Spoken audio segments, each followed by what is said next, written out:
I know how to get the bucket. I can turn the axe around and use the handle to reach it. Some sitcom characters make us laugh. These make us lunge for the remote. Tonight, we're counting down 10 TV troublemakers fans love to hate, or just hate. From late-season Cousin Oliver fixes to romance wreckers and office bullies, here are the names that launched petitions, rants, and eye rolls. Buckle up, we start at number 10. You might disagree, and that's the fun. Number 10. Priya Koothrappali, The Big Bang Theory. Priya enters as a sharp, no-nonsense attorney who actually reads the contracts the guys joke about. That competence isn't the problem. The friction comes from how she uses it, pushing Leonard to redraw his boundaries, sidelining Penny, and treating the friend group like a legal puzzle to solve. That seems like an awfully large gamble, given that the prize is Leonard. In a hangout sitcom, that plays as chilly. She also keeps Leonard secret from her family and nudges him away from the rituals that bind the group. Movie nights, goofy traditions, shared in-jokes. None of that makes her a villain. It makes her misaligned with the show's core chemistry. Fans saw a roadblock instead of a romance, a character designed to stall the inevitable Leonard-Penny endgame. To be fair, Priya is written as ambitious and practical, traits that would be assets in a different genre.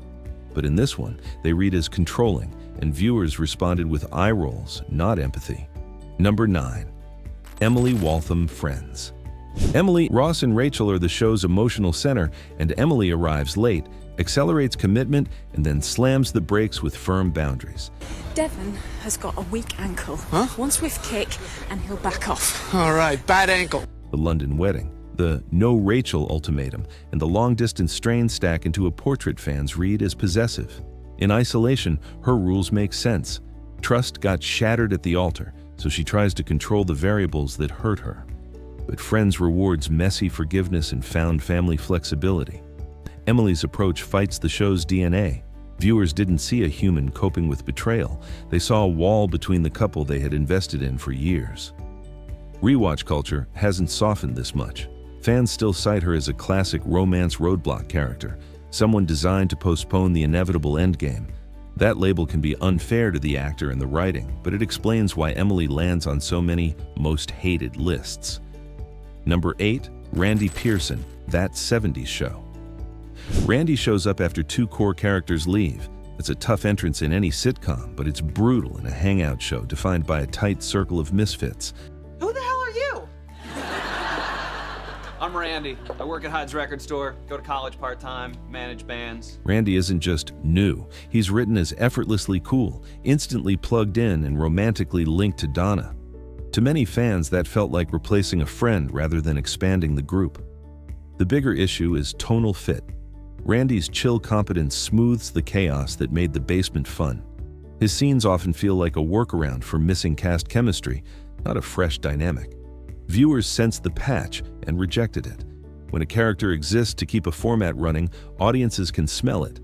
Is Randy irredeemable? Number. But in a late-season sitcom, timing is destiny. Arrive too late, act too perfect, and the audience will never let you forget it.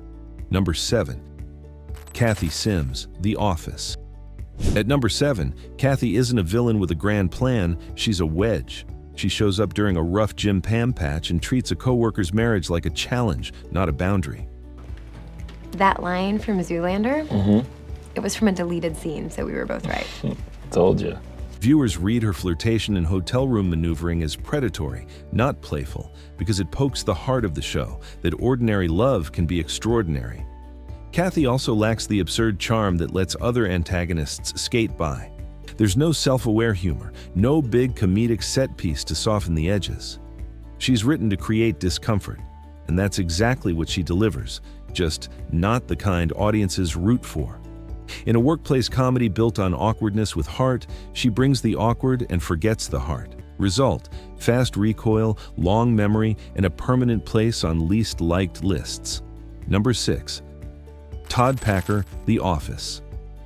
Todd Packer is the human reminder of everything Dunder Mifflin has outgrown. He's crude, lazy, and proud of it, blasting past boundaries with, "Oh, come on! What has 2 thumbs and likes to bone your mom?" This guy! just kidding, as cover. Characters in the show hate him. Many viewers do too. Unlike Michael, whose blunders hide a need to belong, Packer rarely shows a beating heart. His jokes punch down, and the damage lingers after he exits a scene. When he returns in later seasons, nothing changes. He needles Kevin, objectifies co-workers, and treats kindness as weakness. In a series about awkward people learning to be better, Packer stays stuck. That lack of growth turns him from comic foil into a toxin the office keeps trying to flush.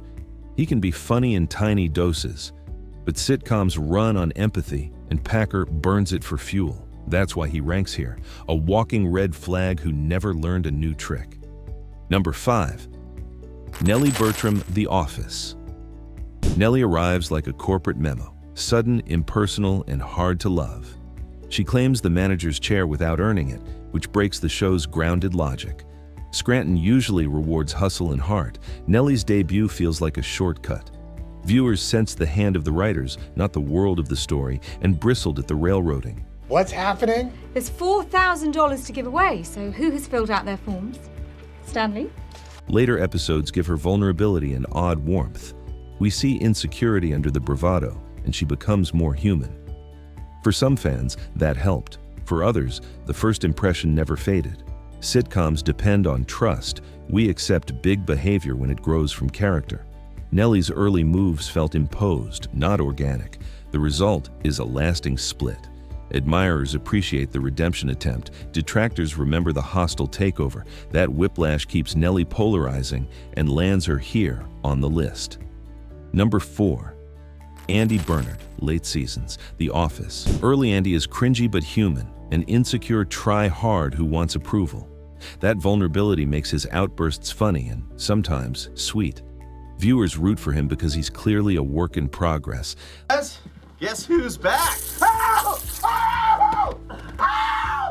Late season Andy drops the progress. He bails on his team, mistreats Aaron, and treats authority like a toy. The same quirks that once felt harmless, singing, status chasing, desperate apologies, turn grating when paired with entitlement. Instead of growing, he regresses, and the show asks us to shrug it off. In a series built on small steps toward better behavior, this whiplash breaks trust. Fans didn't just dislike what Andy did, they disliked feeling pushed to accept it. Without the soft center that once grounded him, he becomes a stressor for the office and for the audience. That's why late period Andy ranks this high. He turns likability into collateral damage. Number 3, Cousin Oliver, The Brady Bunch. Cousin Oliver is the mascot for last-minute fixes that break more than they mend. Late in the show's run, a precocious kid arrives to refresh the awe factor as the original cast ages out of cute hijinks. Instead of new charm, audiences saw a neon sign flashing, "We're running on fumes." The character isn't cruel or incompetent, he's a symbol of panic. The problem is tone. No, I'm real good at ketchup. You gotta hit the bottom real hard, like this. The Brady Bunch thrived on gentle, family-scale problems solved by familiar rhythms. Oliver's instant integration and cutesy shenanigans felt pasted on, not earned. Viewers could feel the calculation, and they rejected it. The proof is cultural. Cousin Oliver syndrome now describes any late-stage kid added to juice ratings. That legacy is bigger than the episodes themselves. He's remembered less as a child character and more as a caution flag waving at writers' rooms everywhere. Number 2, 7, Married with Children. 7 is the poster child for please broaden the audience. He arrives with a bowl cut and a catchphrase vibe, but no organic reason to exist in the Bundyverse. The show's humor is caustic, built on losers scraping by, adding a wide-eyed kid sanded off those sharp edges. Viewers sensed the calculation and recoiled. The writers seemed to agree. After a handful of episodes, 7 fades from the narrative so completely, I love you, you big lug. Give me money. that fans joke he wandered off screen and never came back. That vanishing act is the real verdict. When a sitcom introduces someone who doesn't fit the engine, tone, chemistry, point of view, the audience and the show both expel the irritant. 7 became shorthand for a problem bigger than one character. You can't cute your way out of creative fatigue. Number 1, Ted Mosby, How I Met Your Mother. Our top spot goes to the narrator himself. Ted is a romantic who sells his choices as destiny. And that's the rub. Viewers can forgive awkward dates and big speeches. What's harder to swallow is how often Ted turns ideals into pressure. He idealizes partners, then punishes them for not matching the script in his head. Across 9 seasons, this pattern repeats. You think you'll ever get married? Well, maybe eventually. Some fall day. Grand gestures with strings, boundary-blurring nice guy moves, and lectures that sound wise but mostly justify what Ted already wants. When the ending reframed years of storytelling, many fans felt their investment used as a twist rather than an earned conclusion. The frustration stuck, and rewatch culture amplified it. Ted works when he's vulnerable and learning. He falters when the show treats his whims as wisdom.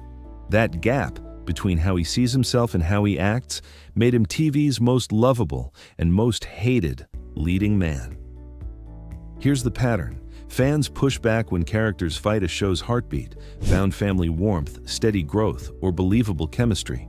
Late add-ons feel like panic. Romance roadblocks test patience. Office antagonists must evolve or they curdle. And when a lead demands admiration without accountability, audiences slam the brakes. Tastes change, rewatches reshape opinions, and some villains get reappraised. But the core rule stands: protect the world we love or we revolt. If you enjoyed this countdown, tap like, subscribe for more deep dives, and drop a comment. Who did we miss? Who ranks too high? Your picks fuel the next episode.